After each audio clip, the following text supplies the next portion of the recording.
Hey, everybody. Great to talk to you today. I have really been looking forward to this. It's been 3 weeks since I've had the chance to get with everybody. And that's a long 3 weeks, but it also gave me a lot of time to think about this topic.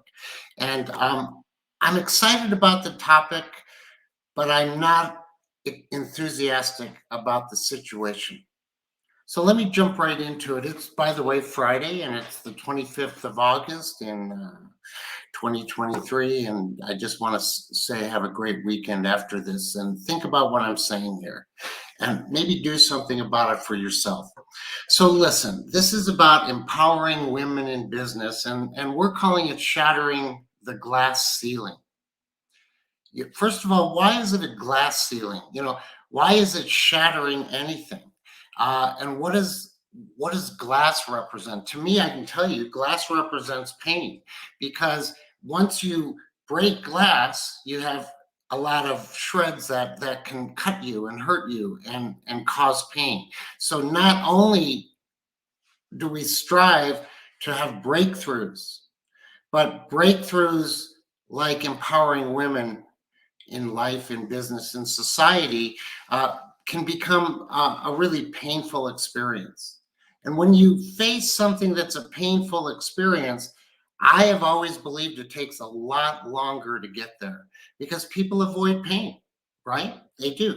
Even the people that want the change avoid pain. So I thought a lot about how to prepare for this because I think it's vital. And I think it's important to understand that it's each person's responsibility to help with breakthroughs such as this, such as empowering women in business. And I thought about, do I bring you statistics? Do I bring you the proof of what I'm about to say? And I thought, no, I think I'm just going to talk to you and give you some free flow about how I see this. And first of all, understand this, that it is true and it is undeniable that business revolves around men. Unfortunately, it revolves around men. Business or anything should not evolve around someone or something because of something like who they are in terms of man or woman or person of color or not, or it shouldn't, right? I don't believe it should. I believe everything should stand on who that person is. So that being said, it's easy on the one hand to say, look, for me, that's how I see life. So just go about it and treat everybody well, and that'll work out. But honestly, when you have such an unevenness, especially in business, where you see men taking the dominating roles over and over and over again, and I'm going to tell you some personal experiences of that, then you have to you have to be proactive and aggressive in forcing change. So what does that mean? I mean, does it mean that I only hire women because women deserve more place in business? What does it mean? To me, it doesn't mean that exactly, but it does mean this, that if I am hiring and every single thing is equal in all of the people that I've interviewed, I'm going to pick a woman. I am telling you that right now. And I'm going to pick a woman because it's required to implement the change that's necessary in our world. I know that not all of you may agree with me, but I'm not saying to promote someone not worthy. But when all is equal in worthiness and I have a choice to make, I'm actually going to actively make that choice for a woman. So you may or may not want that. You may not like that, but I'm going to explain it from my own perspective. First of all, my own experience in working with women in business is generally, and let's not talk about the exceptions, let's talk generally. I have had incredible success with women, certainly with men too, but in certain specific ways, I have had greater success in terms of things like organization, in terms of matching drive with the hard work that's required to get there. I have seen more concise thinking. I have seen less bitterness, less emotion that makes you not do something or undermine something.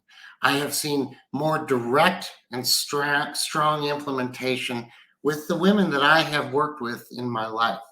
And as I say, we're not talking exceptions, but generally, I have to say that that's the truth. I have great respect for all of the men I work with. And unfortunately, or fortunately, depending on those men and how they see it, I've worked with more men than women. But isn't that the point?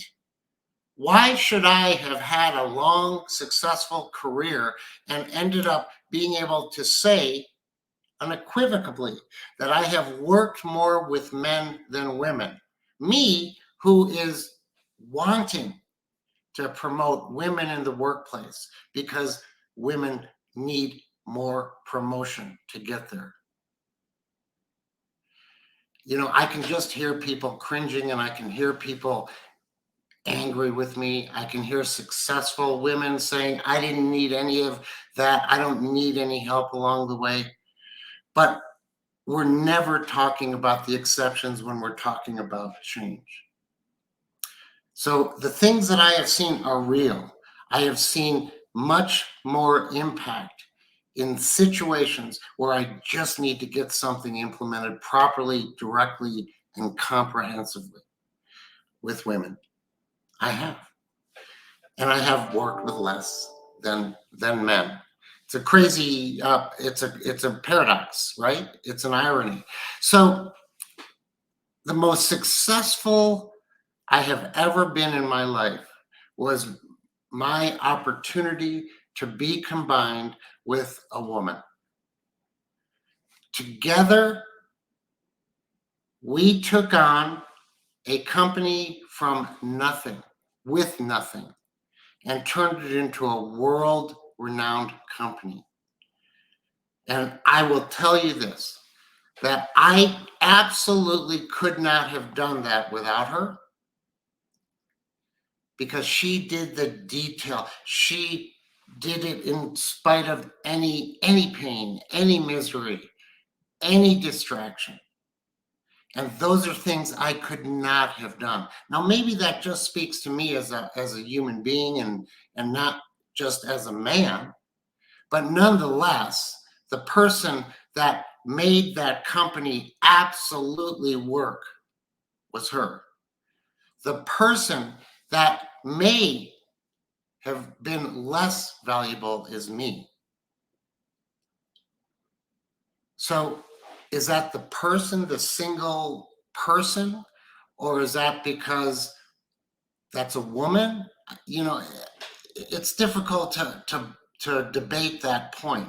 But the point is that my greatest success was combining myself with a woman and seeding the ego that men naturally have. Okay, we naturally have it. You know, I work in a technology industry where in my company today, the top people in the company, there's of the entire group of people, there's just one woman. And is that really, does that make sense? Where you have another world-class company and you have a board and there's just one woman? To me, I'm not sure that makes sense. So where do I sit in it? Look, people define me as someone who is influencing and someone who has a voice. And as I am today speaking to you, where does my responsibility sit in this? And when change is necessary, greater effort is required. And at the end of the day, what is the goal? The goal is that we have a world where there is equality of all people. So, should I be striving today for all people in equality, or should I be focusing on how I can help empower women in business? I'm choosing how today I can empower women in business, because every time I broaden that, I'm mitigating the specific influence that is necessary to move and push and drive change that is required in our world. There are great people that are women, great people that are men, great people that are everything. But when we want change for any particular group, we must make the focus on that group. And when we give the focus to that group, we must force the breaking of bonds. I must hire more women when all things are equal. I must create more opportunities when all things are equal. It's critical to it. I must demand that when I ask an HR to give me people to interview for a position, and they bring me 10 qualified candidates, but none of them are women, that they need to go back out and also add women to that mix. I need to take that active role in things. I need to quit just talking about how I feel everybody has equality and do something about it. And every single person that's running an organization who can influence that choice has to influence it, because the change doesn't happen easy. The change happens one person at a time, just one at a time. And over time, the accumulation of all of that activity turns into defined and accepted change. And then hopefully in some years from now, we're not having this conversation and we're talking about shattering that glass ceiling for something else. Because there are many things that require it. But today, when you live in a world where men are dominating in terms of just numbers in senior positions over women, something is wrong, and who's going to implement that change? It's got to be people like me, and I haven't done a good job of it. I have experiences, like I told you, where I could match myself with a woman and I can say, look how good I am, or I have a woman in this position or that position, so I'm okay. But if I'm honest about it, I'm not okay enough, because I haven't forced the issue enough. And look, why do you get into a position of influence if you're not going to use it to help correct the reality and the problems that we face in the world?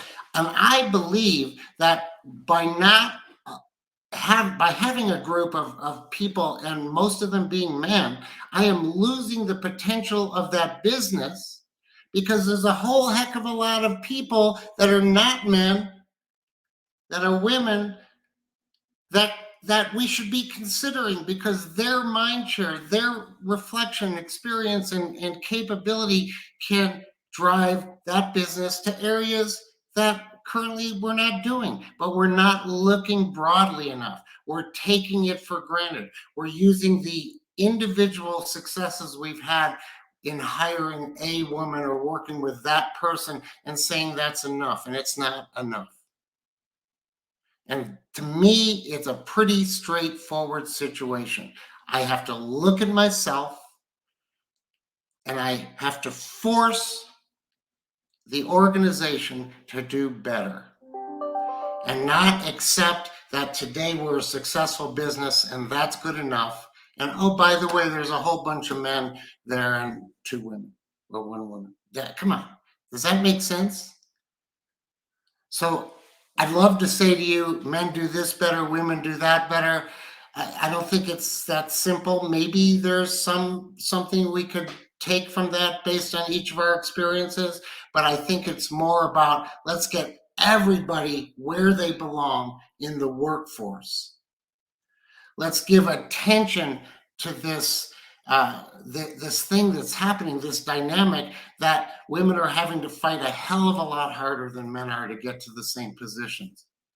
And then there's a whole other thing, which is compensation, which are the areas of benefits that don't necessarily occur equally out in the world. Look at the WNBA, women's basketball.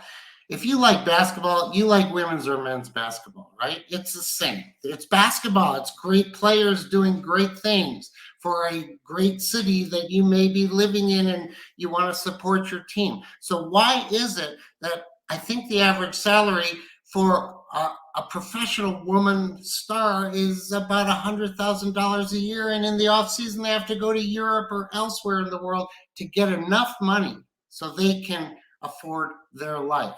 Whereas even the most average NBA player is making God knows how many times that. Come on, let's do something about it. Let's break through. If it's painful and the shattering of the glass hurts, just accept it. Let's get hurt, okay? So with that, I don't usually make these great long social statements, but I have to do it because the truth of the matter is the truth of the matter. I'll talk to you in 3 weeks. Looking forward to that. And I want to thank you for listening. And if you're unhappy with what I said, tell me. If you're good about it, continue the conversation. Take care. Bye, everybody.